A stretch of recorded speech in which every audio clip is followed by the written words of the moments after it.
नमस्कार, मेरा नाम है डॉक्टर पुरु धवन और आज इस वीडियो में आपको बताऊंगा वो फिंगर की एक्सरसाइज जो एक पैरालिसिस पेशेंट के अंदर हेल्प कर सकती है उसकी फिंगर्स को ठीक करने में, फिंगर्स को चलाने में, फिंगर्स में स्टेंट डालने में। तो अगर आप पैरालिसिस के बारे में जानते हैं, ब्रेन स्ट्रोक के बारे में जानते हैं, तो आपको ये समझना चाहिए कि जो दिक्कत है पैरालिसिस की, ब्रेन स्ट्रोक की, कि पेशेंट की जो फिंगर्स नहीं चल पा रही, वो इसलिए नहीं चल पा रही कि आपकी पेशेंट की मसल्स खराब हो चुकी हैं।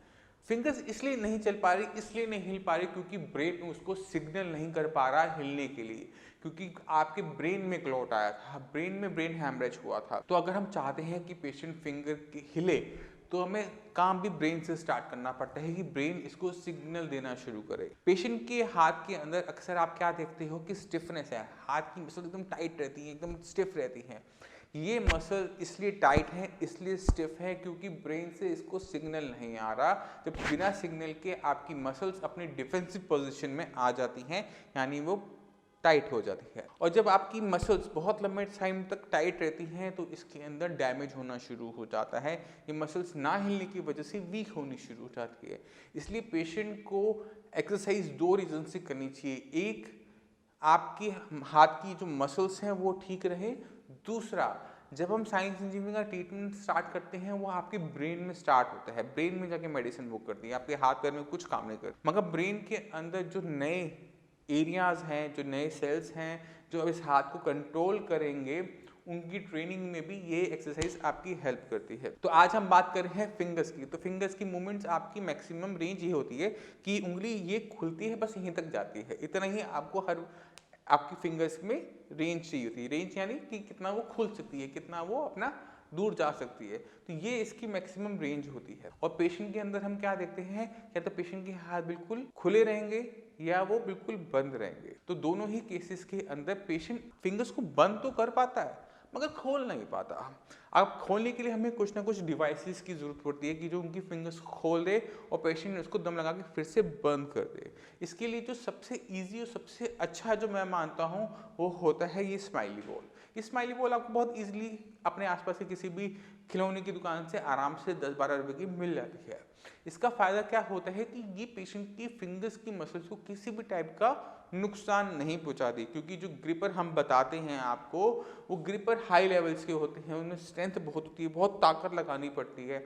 और जब एक पैरालिसिस का पेशेंट जरूरत से ज़्यादा ताकत मसल लेवल पे लगा देता है तो पेशेंट के मसल्स फटीक होना शुरू हो जाती हैं, उनमें अपनी जो कंस्ट्रिक्शंस हैं वो बढ़ सकती हैं, स्टिफनेस है वो और भी बढ़ सकती है। तो हम ये नहीं चाहते कि पेशेंट जो पहले पैरालिसिस का है, ब्रेन स्ट्रोक का है, मसल्स पहले से इतनी स्टिफ है, उसमें स्टिफनेस किसी टाइप से बढ़े।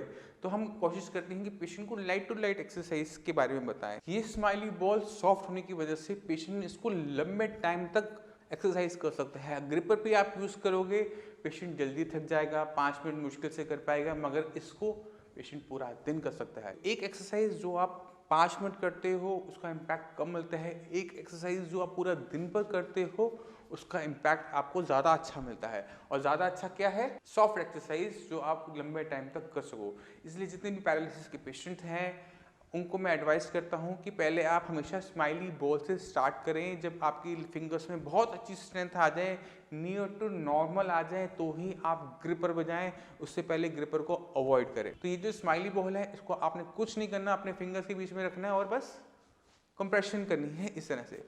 इसको जितना हो सके उतना करने की कोशिश कीजिए, क्योंकि इसकी आपके हाथ में है, आपका हाथ पूरा दिन आपके अगर एक्सरसाइज करता रहेगा तो कोई दिक्कत वाली बात नहीं है। आपका जो ब्रेन है उस पर वो वर्क कर रहा है, आपका उस पर ध्यान कहीं और हो, आप टीवी देख रही हो और टीवी देखते देखते अगर आप कर रहे हैं तो ब्रेन इसकी मसल्स को स्ट्रेंथ करने के लिए, इस ब्रेन इसको यहाँ की मसल्स को समझने में उसको हेल्प मिल रही है, तभी आपके हाथ की, आपकी फिंगर्स पे अच्छे तरीके से कमांड को वो ले पाता है। तो आपको अगर किसी पेशेंट को ठीक करना है, पैरालिसिस पेशेंट को ठीक करना है, तो पैरालिसिस की दिक्कत को पहले समझना पड़ेगा, ब्रेन स्ट्रोक की दिक्कत को पहले समझना पड़ेगा, तभी आप उसका ट्रीटमेंट कर पाओगे। इसलिए अक्सर पेशेंट क्या बोलते हैं कि अगर आपको पैरालिसिस हो गया है, अभी आप ठीक नहीं हो पाओगे, आप दोबारा से इसे नहीं निकल सकते, मगर आप इसे निकल सकते हो अगर आप इसको समझ लोगे तो अगर आप किसी पेशेंट के अंदर हाथ के अंदर चेंजेस लेकर आना चाहते हैं, फिंगर में चेंजेस लेकर आना चाहते हैं, पेशेंट की पैर में मूवमेंट लेकर आना चाहते हैं, तो आपको पेशेंट की बीमारी की जड़ में जाना पड़ता है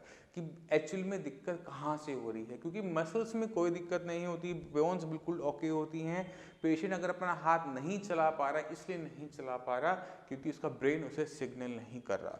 तो अगर पेशेंट की हाथ में मूवमेंट है लाना चाहिए, फिंगर में मूवमेंट लानी है, तो यहाँ काम कीजिए। और ब्रेन में जब आप काम करना शुरू करते हैं, ब्रेन की तरीके से काम करना शुरू करते हैं, ब्रेन किस तरीके से अपने आप को हील अप करता है, ब्रेन किस तरीके से दोबारा से हाथ पैर की फंक्शनिंग को वापस लेकर आता है, इसको अगर आप समझ जाएंगे तो पेशेंट की लाइफ बहुत तेजी से चेंज होती है। पेशेंट कुछ ही मंथ्स के अंदर नॉर्मल होना शुरू हो जाता है, दोबारा से हाथ पैर में ताकत आनी शुरू हो जाती है। तो जितने भी पैरालिसिस के पेशेंट हैं, सबसे पहले ज़रूरी चीज़ क्या होती है कि इच्छा शक्ति ठीक होने की। एक बार पेशेंट के पास अपनी इच्छा शक्ति है ठीक होने की, उसके बाद उस पेशेंट को कोई भी नहीं रोक पाता, क्योंकि जो एक्सरसाइज हम बताते हैं वो आपकी पेशेंट को पे लोड डालती है, मसल्स पे लोड डालती है। अगर पेशेंट उसे करने को रेडी नहीं होता तो कोई भी चीज़ उसको नहीं करवा सकता। तो मैं उम्मीद करता हूँ ये वीडियो आप सभी को अपनी फिंगर की मसल्स को ठीक रखने में, मसल्स के अंदर रेंज लाने में, मसल्स में स्ट्रेंथ लाने में आपकी हेल्प करेगा। फिर भी कोई भी डाउट है, कुछ भी पूछना चाहते हैं, तो नीचे दिए हुए नंबर पर कॉल कर साई संजीवनी डॉक्टर से आप पूछ सकते हैं।